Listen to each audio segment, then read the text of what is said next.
Hey everybody, welcome to Lex's World. Merry Christmas to everybody. You'll notice I changed up the background a little bit in light of the season because we've been on the old background too much lately.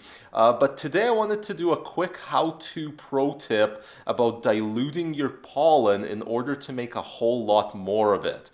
This one's kind of for you breeders out there, for you commercial cannabis growers, as well as just for you folks who enjoy making your own seeds rather than buying them. A lot of the same people greatly enjoyed my pollination how-to guide and my making feminized seeds guide. I'll link to both of those down in the video description, but those episodes were kind of dry. I didn't initially think a lot of people would be interested in them, so I cut a lot out of them, including this tip on how to make a ton of cannabis pollen, because I really didn't think too many people needed to know that.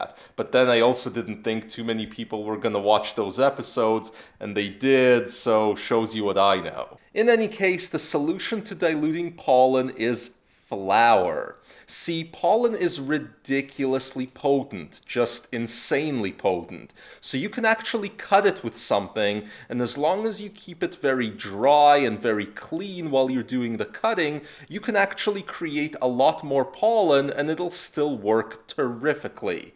How much more? Well, how about 10 to 12 times more? That should last you a while. And obviously there's more than one substance that you can do this with. Flour is just the most easily available and the cheapest. So what you do is you take a little bit of flour and then you heat it in the oven for 20 minutes at 180 degrees Fahrenheit. Or alternatively, heat it in a pot on low heat for 20 minutes.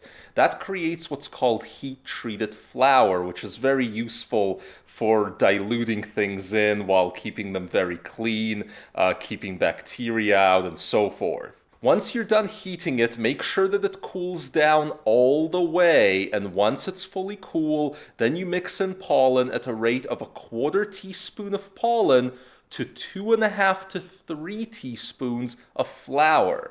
That seems like a really crazy ratio, but pollen is just so potent that it'll actually work just fine. And boom, you've just increased the amount of pollen you have 10 to 12-fold while keeping it potent enough to work terrifically. Now remember, you still have to store diluted pollen with the same careful procedures that you use on regular pollen, as you've learned in my pollination episode. Make sure you keep it refrigerated and so forth. And the end result of this will still be mostly a white-looking powder, so don't mix it up with anything else, if you get what I mean.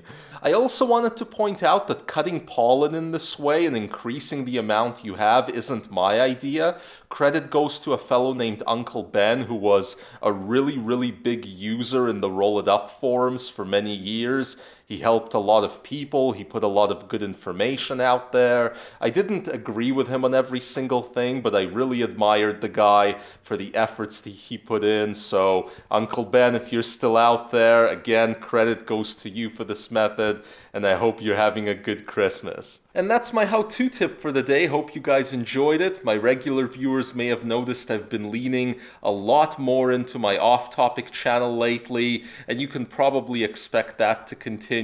I'll link down to the off-topic in the description as well. And the reason being is that the episodes for my off-topic are a lot more organic than the episodes for this channel. Plus, let's face it, over 250 episodes in, I think we finally covered the really urgent cannabis how-tos, so there's just not as much content to be made here anymore. Still, there's certainly going to be more new content for this channel coming up. We still got to get rolling on the Winter Grow Journal pretty quick here, so subscribe for that, hit that like button if this was useful, and we'll see you all next time.